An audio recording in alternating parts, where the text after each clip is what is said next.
We're going to have a slightly intellectual. Hey? Yeah, we're going to have an intellectual issue. Not issue, what's the word?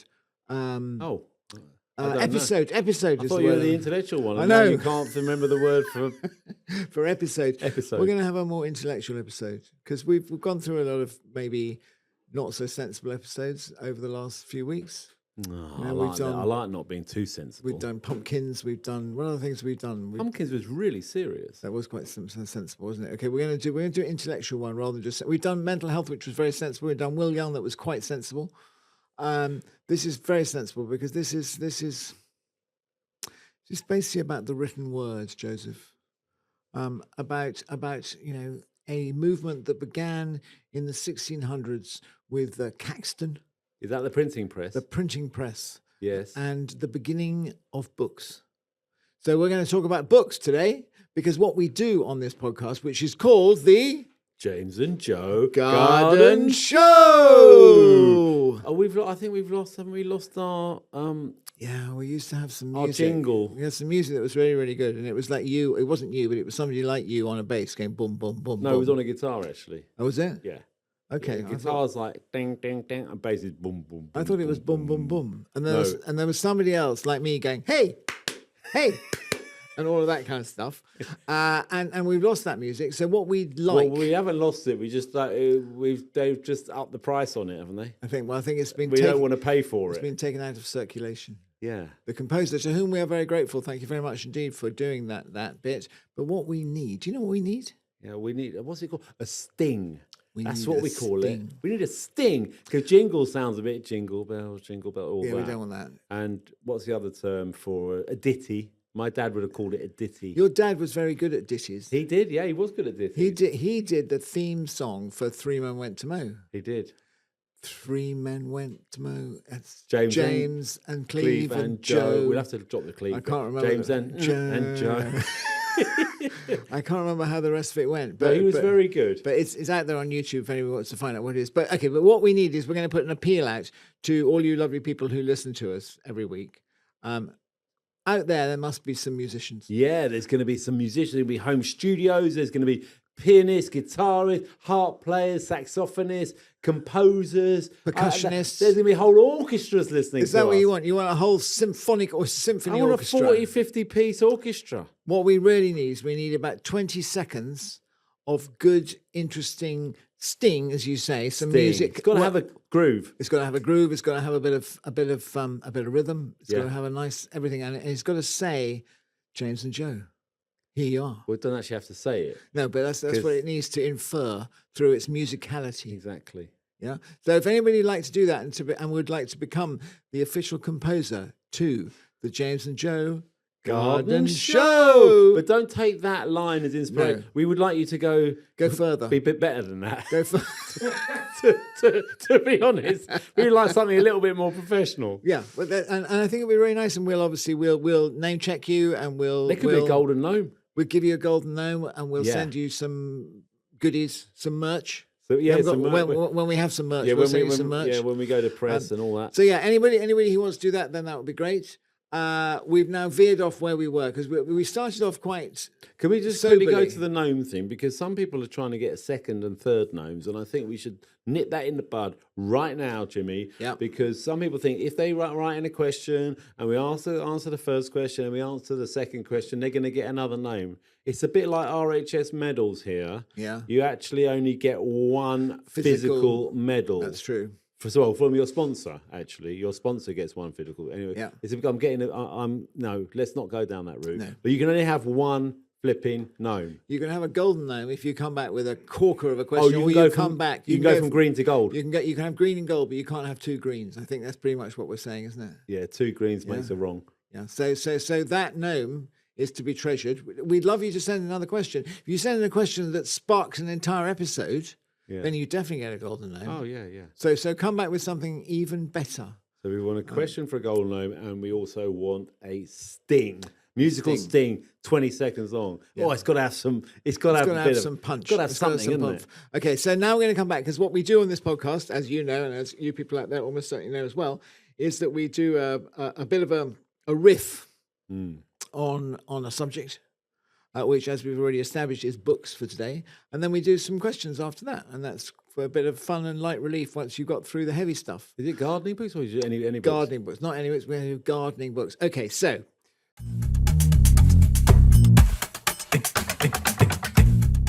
First question to you, Joseph. How many books have you written? Written? Yeah. Gardening books? Yeah. Oh, because I do have a little sideline. I've got a pseudonym. Oh, you do erotic novels or novellas? I wouldn't call them too erotic, James. I mean, there's just a little bit of, Frisson. There's a little frisson in there somewhere, usually towards the ending. I've written 8 gardening books. 8. And one was a series of 5. Yeah. So they were more like one just divided up into 5. My first one was the plant room. Then there was the Joe's allotment. Oh yeah, that was a good. Those were the days. Yes. I had my kids, pictures of my kids in the book on the allotment, and really lovely photographs Who by photographed Sarah. Cuttle. Sarah Cuttle. Yeah. Sarah Cuttle, she's great. She's really quick, and she captured the family. It was a beautiful thing. So for me, I mean, I don't know if anybody else bothered buying it. Some people did. And that was like a year in the life of an allotment, but really lovely to have the photos.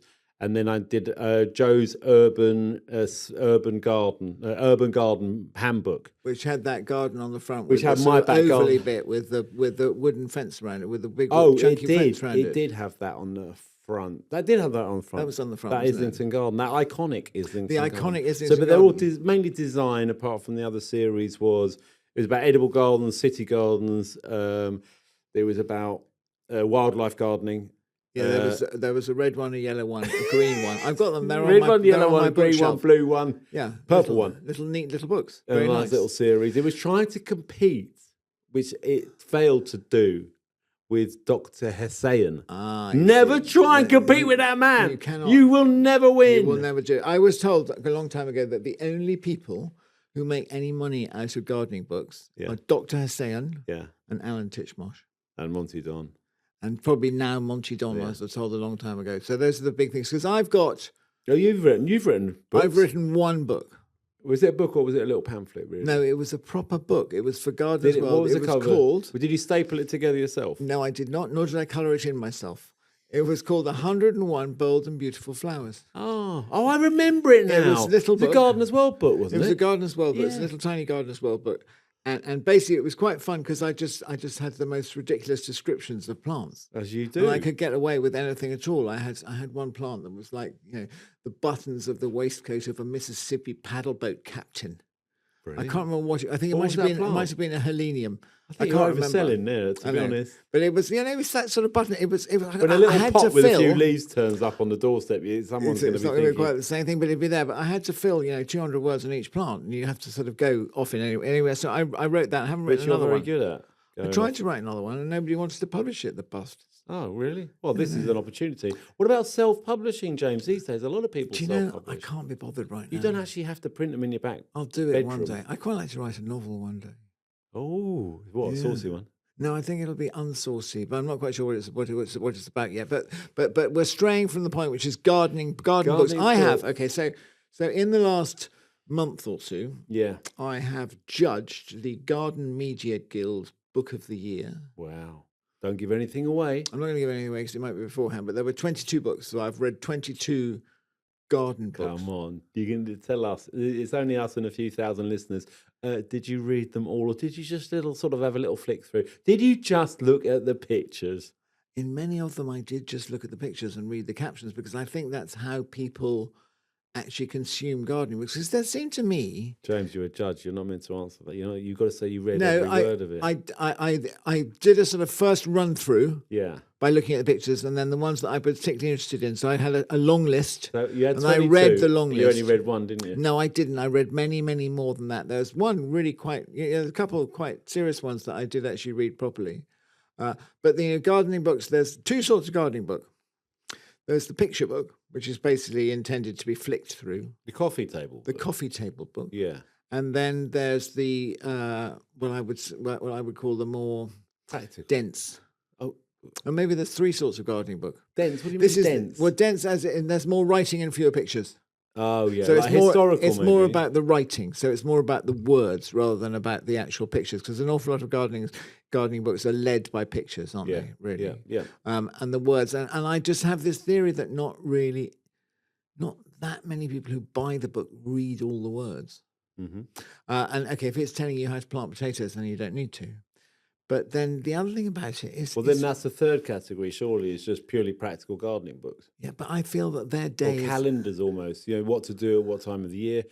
Okay, it's autumn, soil prep, what are you planting, what you're sowing or whatever. How many books have said exactly the same thing? Well, it just goes round in one big happy circle, round that information. Round. It's the same stuff Unless, turning up. Unless it's really personalised. And that's what I think is interesting. I don't read a lot of gardening books, but I don't read a huge amount anyway. But when I read stuff, I tend to try and read stuff outside of gardening. Yeah. But also because I have read quite a lot of books and looked at a lot of books over the years, and there's a few that stick out in my mind really. And Sarah Raven did Bold and Brilliant Garden, was it called, I think? I think it is. I remember that book very well. And that was her doing something different at the time, experimenting with colour and talking about colour, and the photos were great. Jonathan Buckley, probably, really good photographer. And it had her personality stamped all over it. And I think that's slightly different. It makes a difference, definitely. Where no one else, people have copied it since, or, garden like that since, I guess. And Dan Pearson did a book with Conran. Yeah, that was quite a long time ago as well. Brilliant photos in that. Global images are fantastic. Features, steps and pots and retaining walls and design of this and design of that, and then planting schemes. And Dan's a brilliant writer. And so those sort of books stick out in my mind because I associate the person with the book and the image, and they're trying to do something. Groundbreaking is a bit strong, but they're trying to take things forward in their own way, and they've got something interesting to say, and it might be visually because they're still selecting those photos as well. Yeah, and obviously the photographs are what differentiates us. You've got a book that tells you how to plant. Going back to the practical side, it tells you how to plant potatoes. That's photographed by a different photographer. That sort of transmits the information in a very slightly different way. But there are, all the books that you're talking about, and the books that I can think of that have influenced me in my career, are quite old books. Yeah, that is very old books. I remember Russell Page, Education of a Gardener, which I think is a sort of standard book that everybody who starts a garden design course, or did a while ago, would read that. I also remember, because of my extreme age, that I had quite a lot of garden books that only had black and white photographs, which is quite odd. You think about it. All the sort of Marjorie Fish books and things like that, or black and white photographs, and you're looking at it and you think, oh, I've got no idea what colour this is. I've got nothing about Gertrude Jekyll books with black and white pictures in them. It seems quite a strange thing nowadays. Yeah. But that book, John Brooks, again, classic. The room outside, late 60s, middle 60s. I think that was black and white. Maybe the first few editions. Because colour printing was expensive.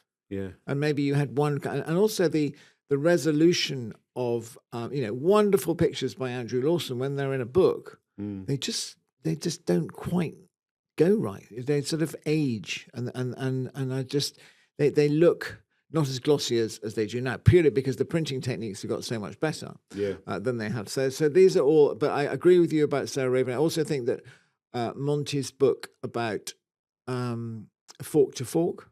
Oh, yeah, I think that was quite groundbreaking at its time. Yeah. But do you? I like it. It's good that. Groundbreaking fork, or mashed potato breaking if you take the other fork. Yeah, well, you need two forks for a fork to fork. You need a fork. But you also need two forks if you're dividing a large clump of perennials or grasses. You definitely need that. Go back to back fork technique. Yeah, and then I don't think that's a whole book on that. Just that though, was it?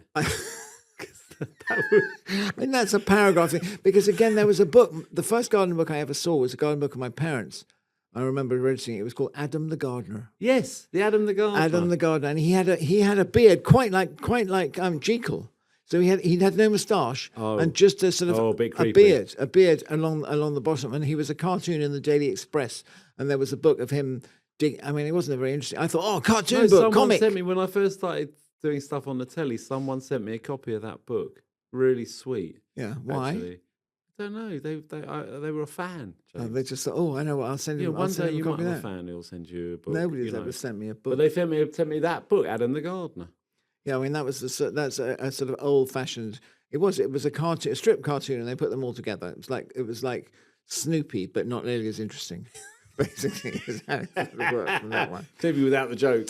So do you think that I mean, again, it's like we were talking the other day about social media and the internet. Do you think that okay, for example, you're sitting there in your garden and you're coming across. I very rarely sit in my garden. Or you're gardening. You know that. Yeah, you're gardening. I ain't got time for sitting around in my garden. You're trundling around with your secateurs in your pocket, and you think, oh, look, there's a Kolkovitsia. I'm going to prune that. And you think, oh, hang on.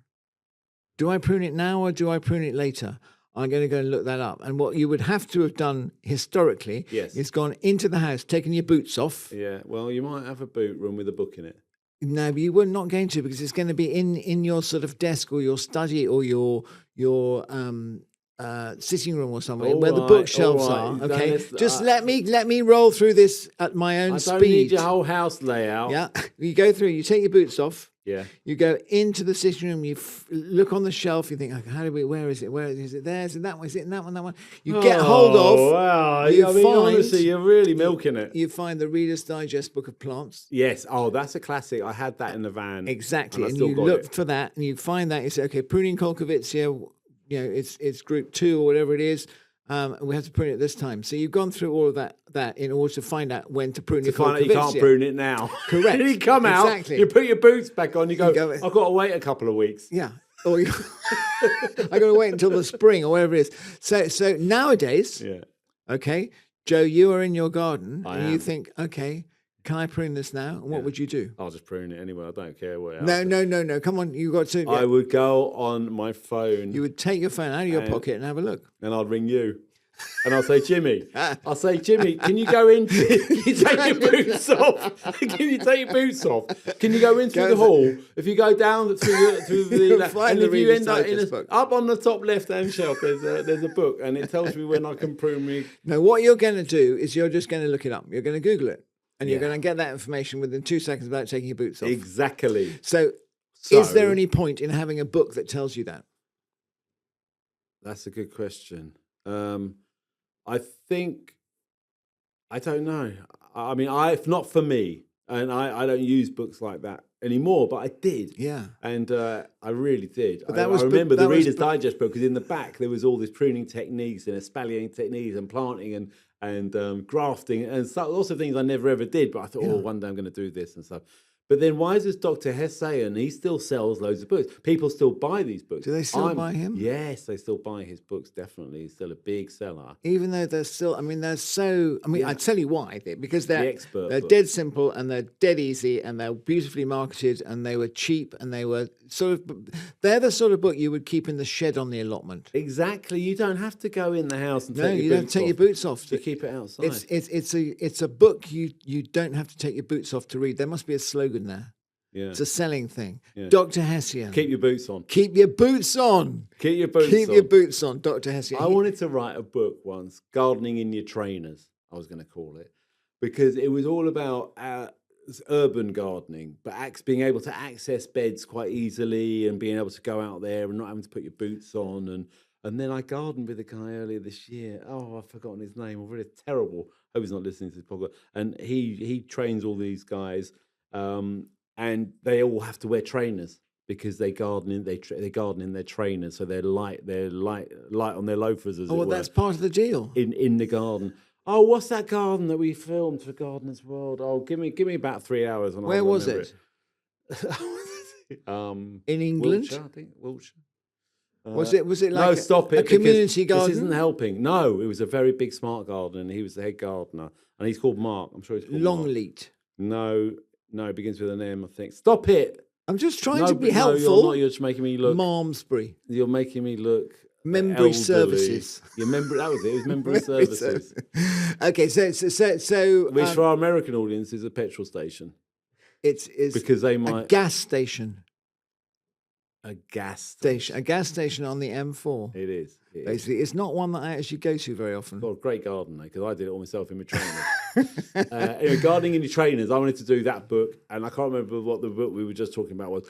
But there's the practical gardening books, no doubt about it. And then there's the coffee table book. I mean, I've got a couple of Pete Aldol's book, which they're good because you get plant lists. I think these days you might get a full plant list planting plan and the photo, and you'll get sort of which is much more in depth than something you might find on the internet actually.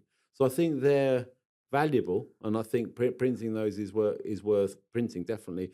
And then there's the really beautiful coffee table books, and but you've just read 22 of them, and you're reviewing 22, and you're judging 22, and some of them, and you're basically saying, I can see it in your eyes, you're basically saying, don't bother. I think that, and I think there is an judge, argument that's for quite that. a dangerous thing to say. No, I enjoy doing it. I like looking at them, but it's the idea of actually, what am I going to do with this book? What's it for? What's its purpose? If its purpose is just to be, casual horticultural pornography and to sit on your coffee table, and for anybody who comes to visit you, who's basically flicking through it while you're making them a cup of tea, which is pretty much it. Or is it something you're going to sit down and actually read? Inspiration, they call it. I like a book. Inspiration. But then, what is the internet if it isn't just an enormous pile of inspiration? Okay, but we're talking about a screen, and we're talking about a book. And that's a different experience, isn't it? It is, and it's something that you can flick through a book, but you can quickly flick through a screen too quickly. Yeah, well, I think that maybe it's a generational thing. I like the feel of a book. Yeah.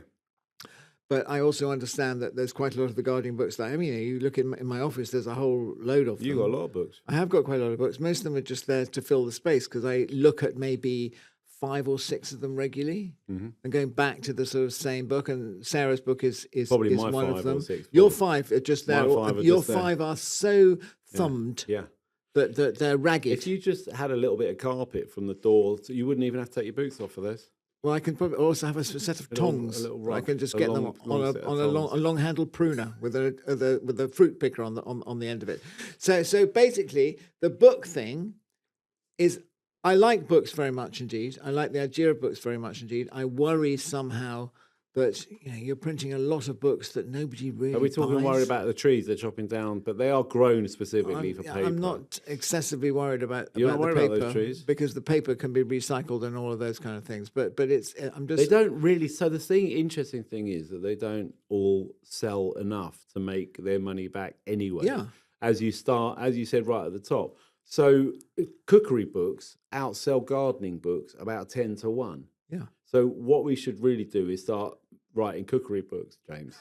So you and me, what about we could do? We could do the James and Joe cookery show. The James and Joe cookery show. It's another podcast. Cookery book. And the thing is, everybody's got to eat every day, right? Yeah. And you have to. Some people eat 3 whole meals every day. Do they? So that's a lot over the week. That is a lot of food. You got to cook, and you got to take photos of, and you make them all look lovely. You got recipes, and talk to Marty Akano about it. Yeah, he's been doing it for years. He's been doing it for years, and they sell and they're really good presents as well. I think coming up to Christmas, James, I think gardening books are really good Christmas presents. In which ones? That's it. You've got to think about. It's not about it's not about the giver. It's the receiver. It is. You've got to think about the garden they've got, what they want to do in it. How they want to develop it and everything. Is that a good present, or would you prefer a pair of secateurs? I think I prefer a pair of socks. Or ball of string. Or ball of string. I like a book. It's nice. I would like to. I haven't quite worked out what the perfect solution to this is. Is that what is the future of the gardening book? Could we just quickly go through?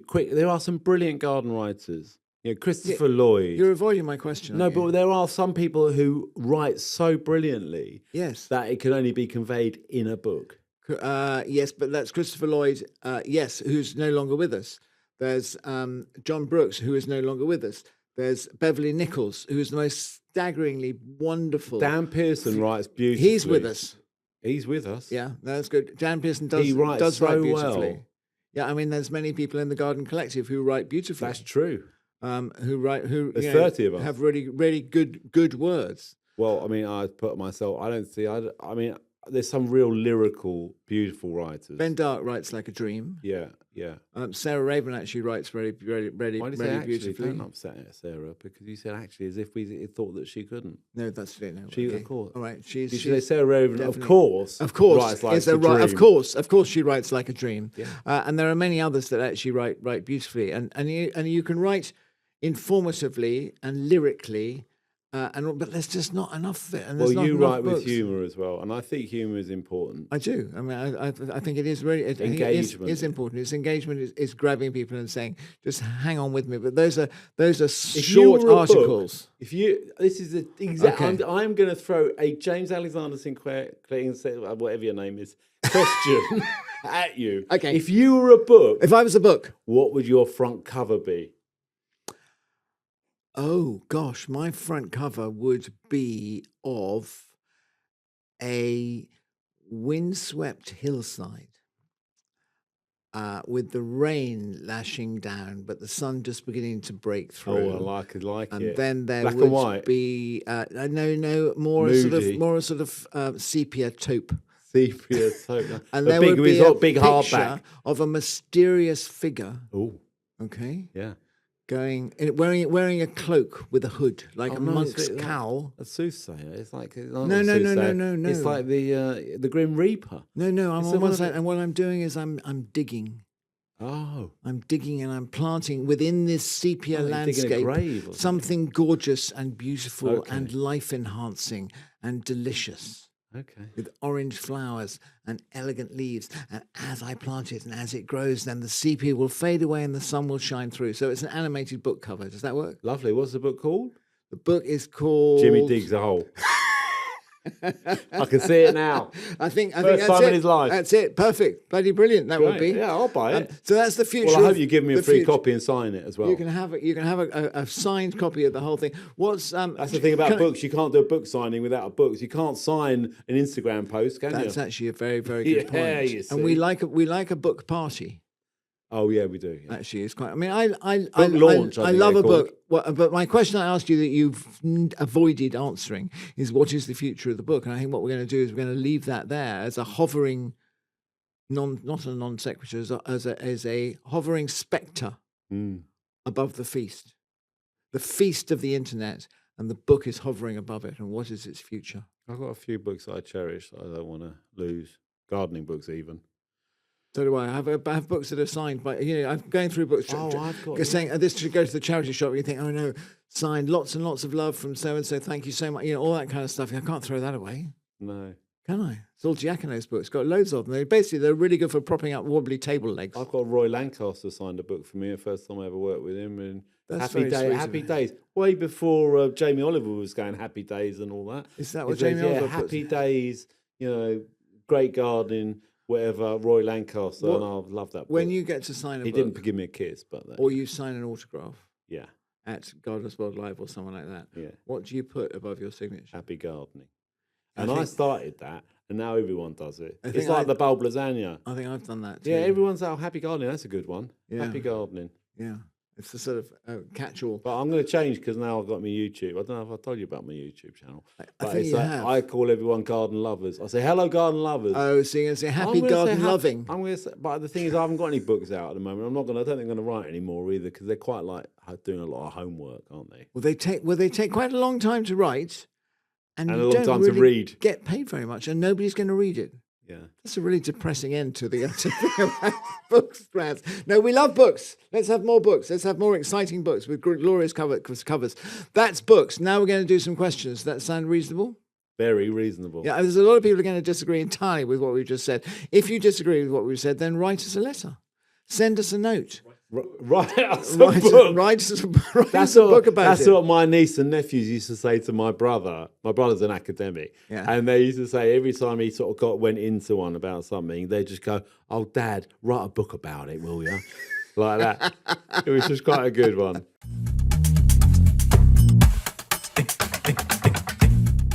Okay, so now it is that time of the podcast when we throw the floor open to you, the listener, the watcher, but only a little bit of it, where you have sent us in questions. And our general policy on questions, Joseph, is? No dull, questions and no dead plants. People know this now, but we They still. do know The thing is that we're getting like 100, 200,000 new listeners every week. Yeah.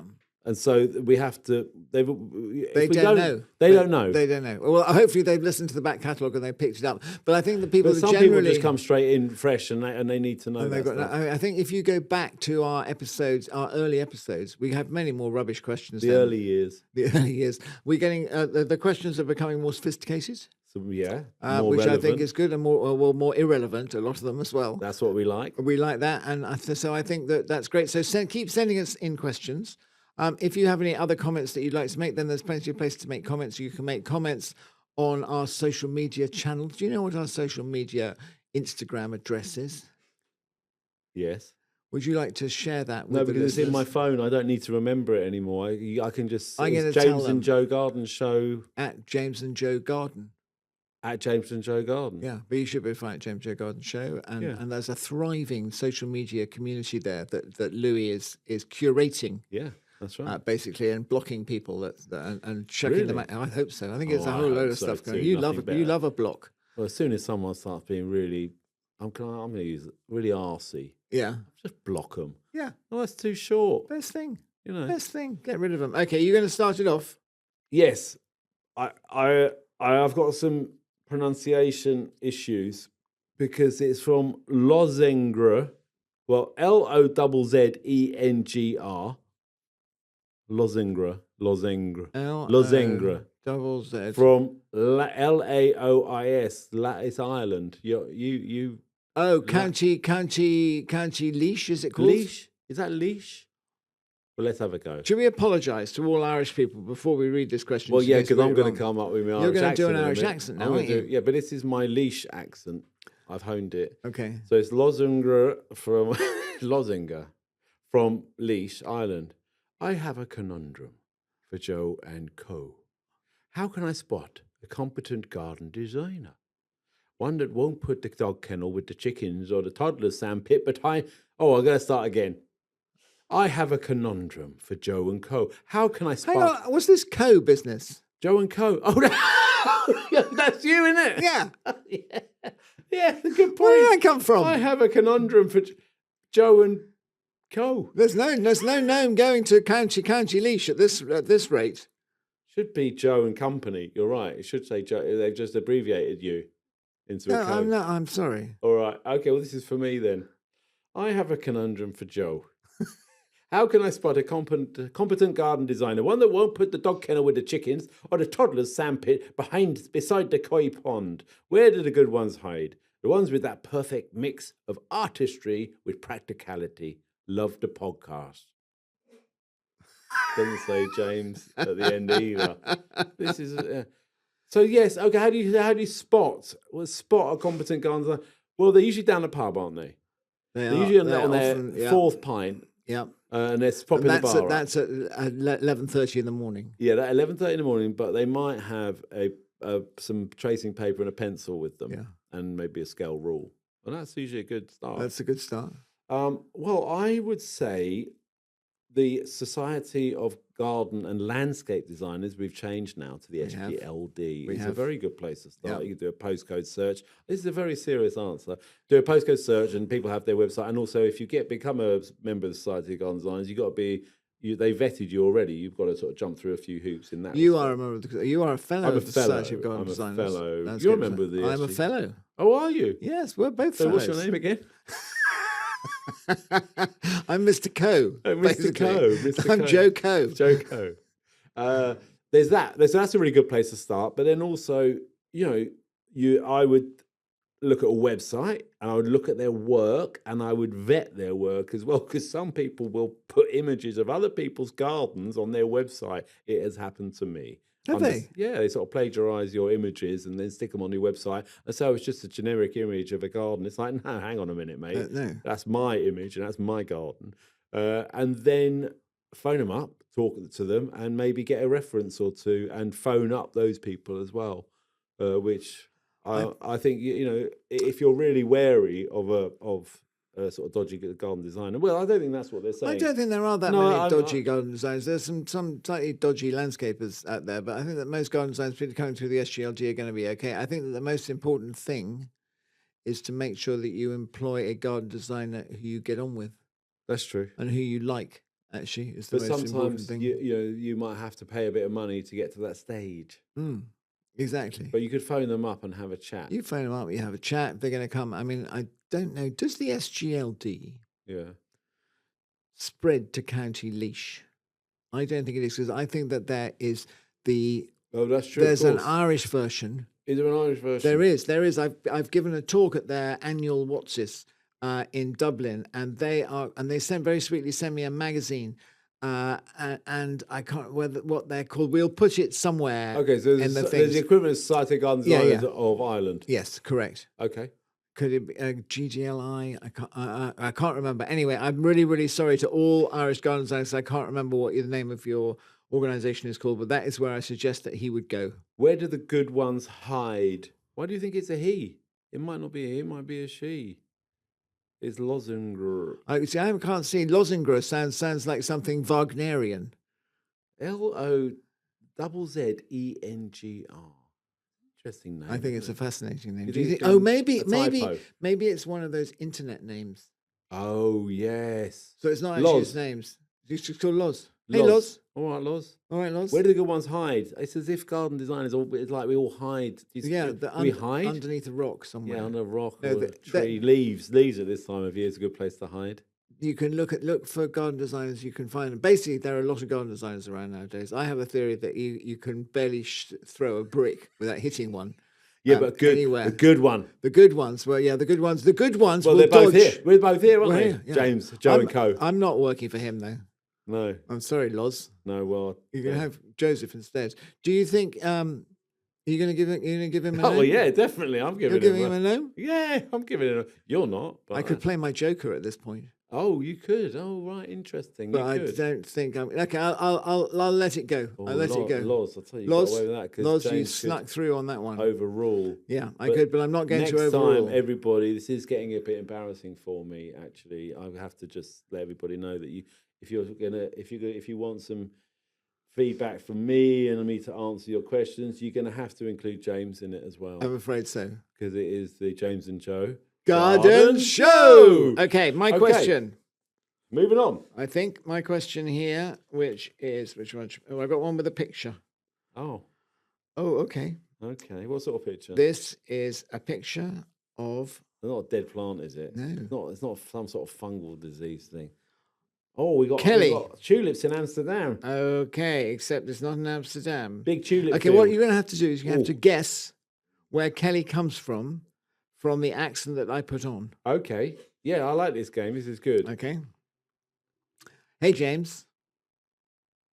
Oh, tricky. On the latest episode of the James and Joe Garden Show, you claimed that you can't grow tulips well outside of the Netherlands. You seem familiar with the Pacific Northwest in the U.S. Tunisia, is it? Have you ever visited Skagit County? If so, then what have we missed? So basically what's happened here is that Kelly, who comes from? America somewhere.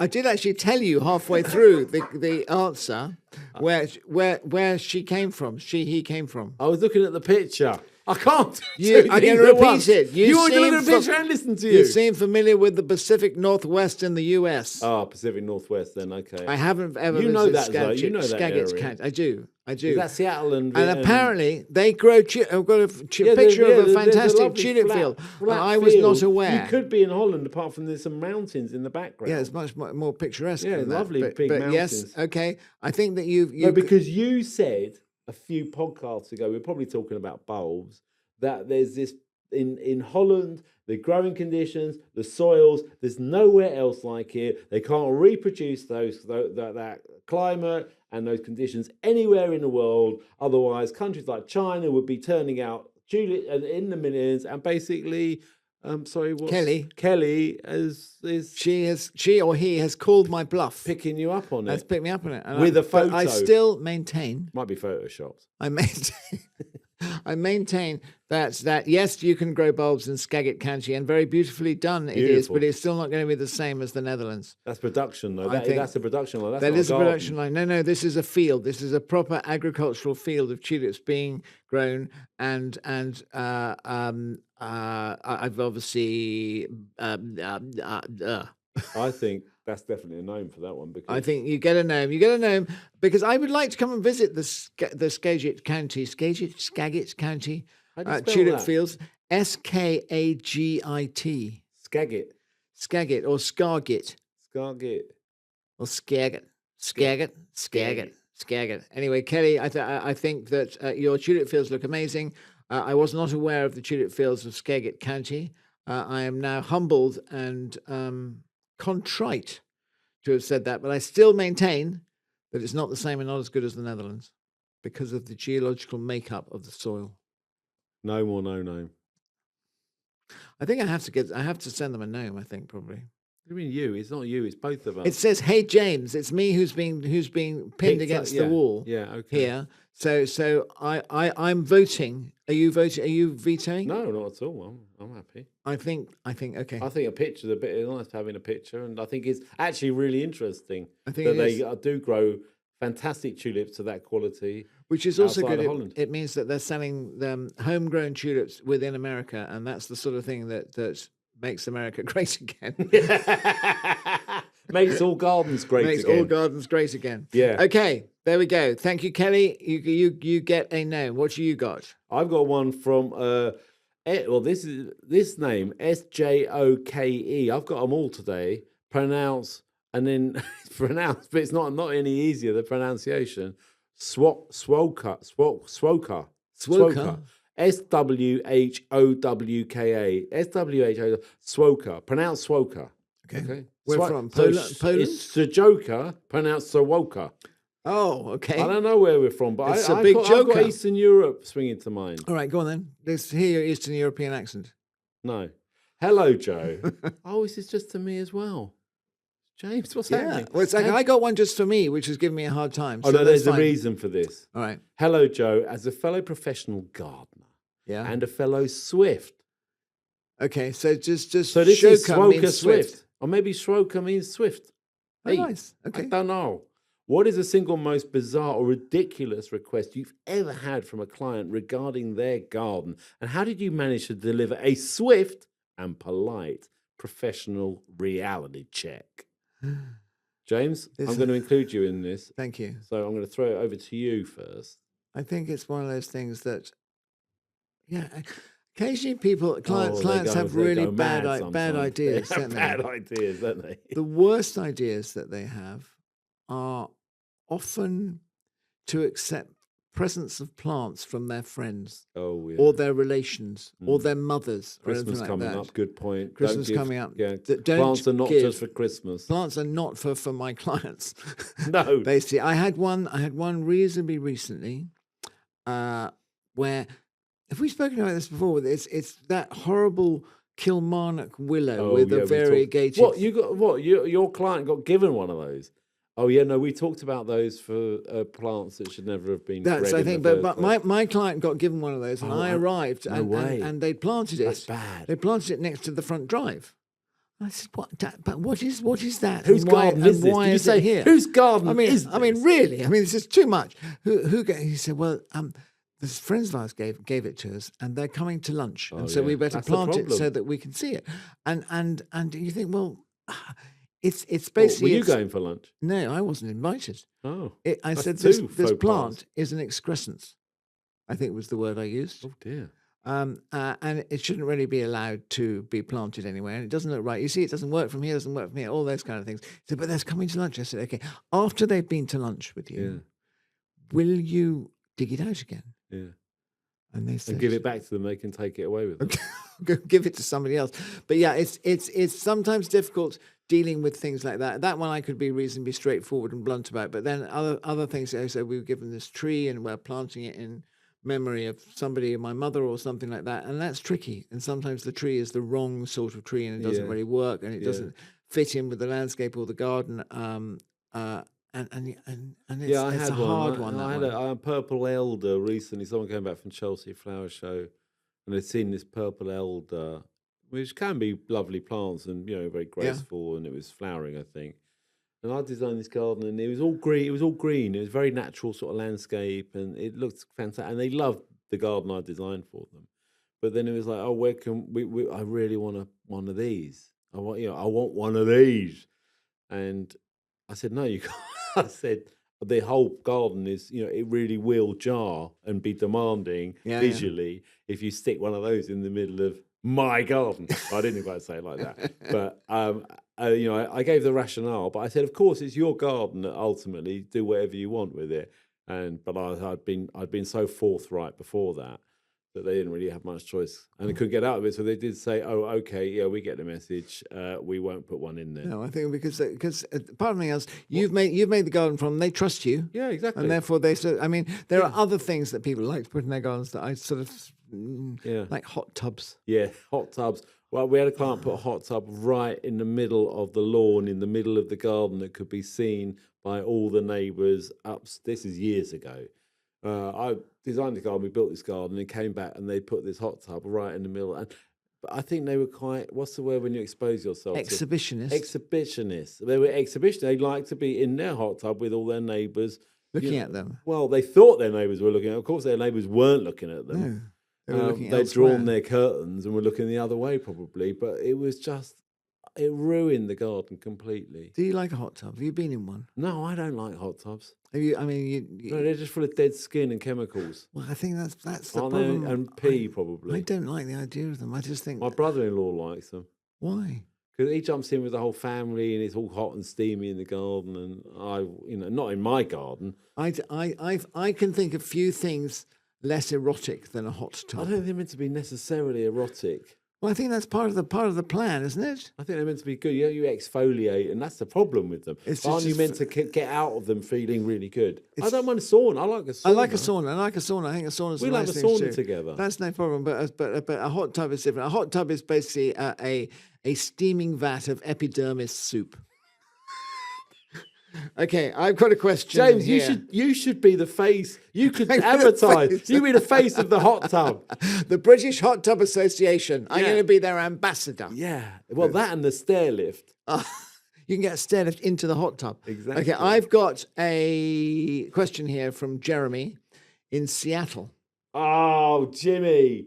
They're flying in from America. They love it. Come on. Okay. And you know the Seattle accent. You've got it down pat. I'm going to do this in the correct accent. Yeah, I know. Okay. I want the dialect spot on today. It's going to be, I am a Brit living in Seattle. So I can do this one without any problem. With my first ever allotment, and in a moment of enthusiasm, I volunteered to run the communal composting. Oh. Before composting. Composting. Before the power goes to my head, and to avoid sparking a UK-US diplomatic incident, what's your advice for talking about gardening without sounding preachy, ideological, or just plain bossy? I think it's gone to his head already, hasn't it? No, that's really? the thing about community gardening. The community gardening is like, you have to be all inclusive. But it's his allotment. It's an allotment site. You've been to allotment sites, and they always got a communal compost heap for all the allotments. And he's in charge of the compost. And he's in charge of it. Well, he can't call it compost because then they'll say, "Oh, you silly Englishman! It's compost. Compost over here. Compost. You got to get the name right, like James and I have. Compost. Compost. Well, I mean, you've probably got that bit sorted. Yeah. Is that the only bit he's in charge of then? He's just in charge. I mean, I personally think that he should let the power go to his head. Oh, okay. Basically, it's a communal compost heap. What do you not? You can't put that on there. Correct. Okay. What are you doing? No, you've got to rot that down before. You're not bringing that, chucking that on the top. Yeah, no. You're not sliming it up with all that grass stuff and those weed roots. What the hell do you think you're doing? Exactly. You would be really good at being in charge of the communal compost. I'll have a uniform. So his idea about not being preachy, ideological, we say, be preachy, be ideological, be bossy. Yeah. Because if you're not, then that compost heap is going to turn into I mean, it's going to turn into a disaster. And people are going to be throwing weed seeds all over their allotments. Yeah. Cooked food is going to go into there. Food, you have rats. Let's go. Probably not. Probably not bears. Bears. The bears are going to be in the compost heap. They'll have the whole lot. It's going to be possums. I think there should be a little signboard, maybe like the 10 compost commandments. How about that? I think 10 commandments. Actually, more importantly, I think he's going to have to sleep on the compost heap to stop people sneaking in there when he wasn't looking and putting stuff in. He is in charge. This is a massive responsibility. I'll tell you what, I'm proud that a Brit is taking control of an American compost heap. Yeah. Yeah, I think it does a lot for feel public relations, doesn't it? There's a certain swelling of the breast at that sort of thing. Oh my God, really? Yeah, it's pride. You know, this is what we do well. We do good composting. We do. And he's there. He's flying the flag for Brits in Seattle.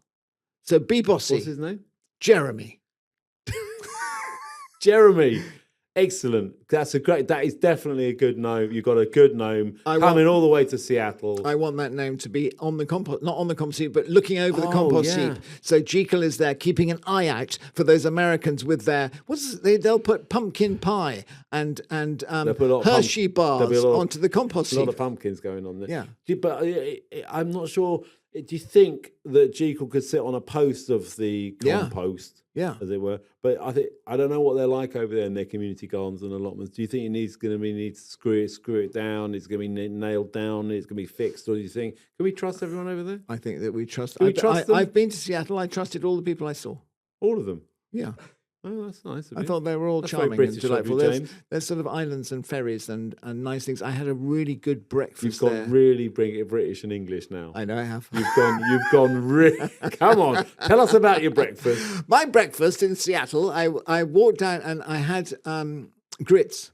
Oh, isn't that like I don't. And I had. Isn't that like sort of porridgey stuff? It is quite porridgey stuff, but it was there with other things. They're not doing hash brown. Do you notice that Louis is doing a little dance over there because he's saying, "Shut up! Shut up! Get it's on enough of that." So we come to the end of this episode, which is always a sad moment. Yeah, very sad. Because we have to leave our people in Seattle and County Leash and Saggett County, and their tulip fields and all sorts of things like that. What we'd like actually, is we'd like everybody who listens to us, and particularly anybody who gets to know him, go and give us a review on Apple or give us some stars so that more people know about it. We're getting quite a lot of traction with our reviews. We are. We like people saying nice things. You don't have to be say nice things about us. Well, if you don't say nice things, we just block you. We just get rid of it. Follow us on social media. Oh yeah. That would be a nice thing to do. Tell us your opinion about books. If you're a musician. Yes, that's compose us. I know there's some funky people out there who are doing some really interesting things. I mean, we don't want anything too avant-garde. I don't mind a bit jazzy, but I don't want avant-garde. It's got to have a bit of a backbeat, and it's got to be short and sweet and punchy, and it's just got to say musically, the James and Joe Garden Show. Short and sweet and punchy is what we do here, and we'll be doing it again next Tuesday. See you then.